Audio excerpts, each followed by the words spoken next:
नहमदुहु व नसल्ली अला रसूलिहिल करीम। मोहतरम दोस्तों, भाइयों बहनों, अस्सलाम वालेकुम व रहमतुल्लाहि व बरकातुहू।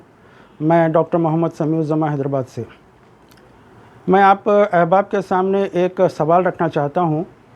और आप उसका जवाब अपने जहन में रखिए। मैं अपना जवाब दूंगा इंशाअल्लाह। देखते हैं कि हो सकता है कि आप मेरे जवाब से मुत्तफ़िक़ हों। सवाल यह है कि कोई इस्लामी तहरीक या कोई इस्लामी अंजुमन या कोई ऐसी जमात जो अल्लाह के दीन की तबलीग व इशाअत के लिए बर्पा की गई थी, इसका सबसे बड़ा नुकसान क्या हो सकता है? आपका जवाब यह हो सकता है, बाद लोग ये कह सकते हैं कि इसके असासे ज़ब्त कर लिए जाएँ, इसके मालिया पूरा ख़त्म कर दिया जाए, इसको मुंजमद कर दिया जाए, या इस तहरीक पर बैन लगा दिया जाए, या इसके कारकुनों और अफराद को गिरफ़्तार कर लिया जाए और जेलों में ठूंस दिया जाए और इसके लिटरेचर को ज़ब्त कर लिया जाए, इसको बैन कर लिया जाए। यह किसी इनक़लाबी या इस्लामी तहरीक का एक नुकसान हो सकता है। लेकिन मेरा जवाब यह है कि किसी तहरीक का सबसे बड़ा नुकसान यह है, ख़ास तौर से एक इस्लामी तहरीक जो अपने आप को कहती है या जो अल्लाह के दीन के लिए काम करते हैं, उसकी तबलीग व इशाअत के लिए काम करते हैं, इस तहरीक का सबसे बड़ा नुकसान ये है कि इसका जो नज़रियाती बुनियाद है, इसकी जो नज़रियाती बुनियाद है, यानी जो इसका मतमय नज़र है, जो इसका मकसद है इस तहरीक का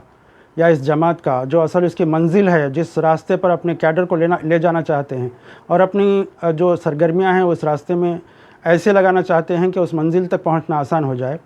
तो उस तहरीक की बुनियादी जो नज़रिया है वो बदल जाए, उसका तरीक़ेकार बदल जाए, उसका मनहज बदल जाए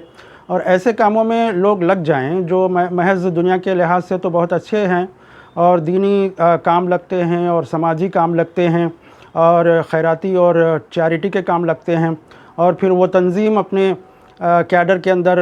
बढ़ोतरी करे और हज़ारों लाखों में उसका कैडर बन जाए, उसके अफराद कारकुन बन जाएँ और फिर इसकी बड़ी बड़ी बिल्डिंग्स बन जाएँ, इसके ऑफिसेस बन जाएँ। लेकिन इसके जो असल तरीक़ेकार है वो बदल जाए, उसका मंजिल बदल जाए, उसका मनहज बदल जाए, तो ये सबसे बड़ा नुकसान है।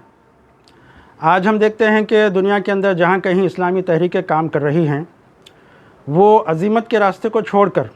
अल्लाह के दीन की सरबुलंदी और इक़ामत और तबलीग के काम को छोड़कर, या कम से कम उसमें महदूद करके ऐसे कामों में लगे हैं और ज़िम्मेदार भी अपने कैडर को ऐसे कामों में लगा रहे हैं जो असल उस मकसद को हासिल करने के लिए मुमीद व माविन साबित नहीं हो सकती। मसलन हम ऑफिसेस बना रहे हैं, हम दौरे कर रहे हैं, हम चैरिटी के वर्क कर रहे हैं, हम दवाखाने खोल रहे हैं, हम तालीमी इदारे खोल रहे हैं और हर तरह के ऐसे काम कर रहे हैं जो हुकूमत को पसंद है, जो अवाम को पसंद है, जो करने वाले लोग हैं उनको पसंद है और उनकी ज़हन व फ़िक्र को, उनकी रूह को तमानियत हासिल होती है, वो खुश हैं कि हम ये काम कर रहे हैं और हम पर कोई रोक लगाने वाला नहीं।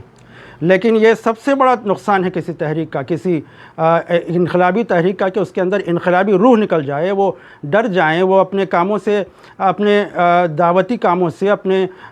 लोगों तक अल्लाह के दीन पहुंचाने के कामों से और अल्लाह के दीन की तरफ, अल्लाह की वहदानियत की तरफ, अल्लाह की रुबूबियत की तरफ लोगों को दावत देना छोड़ दें और इन कामों को छोड़कर दीगर कामों में लग जाएं। अल्लाह के रसूल सल्लल्लाहु अलैहि वसल्लम के तारुफ़ और आपको दुनिया के सामने उनका तारुफ़ कराने और पेश करने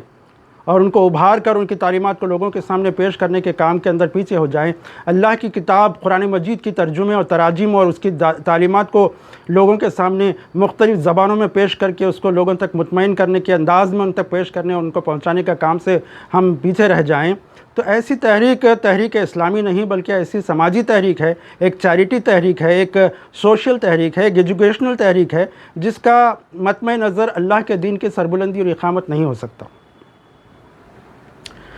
हमारे जो मौसिस जमात हैं या हमारे जो मौसिस तहरीक हैं, उन्होंने तो ये कहा था कि इस तहरीक को इस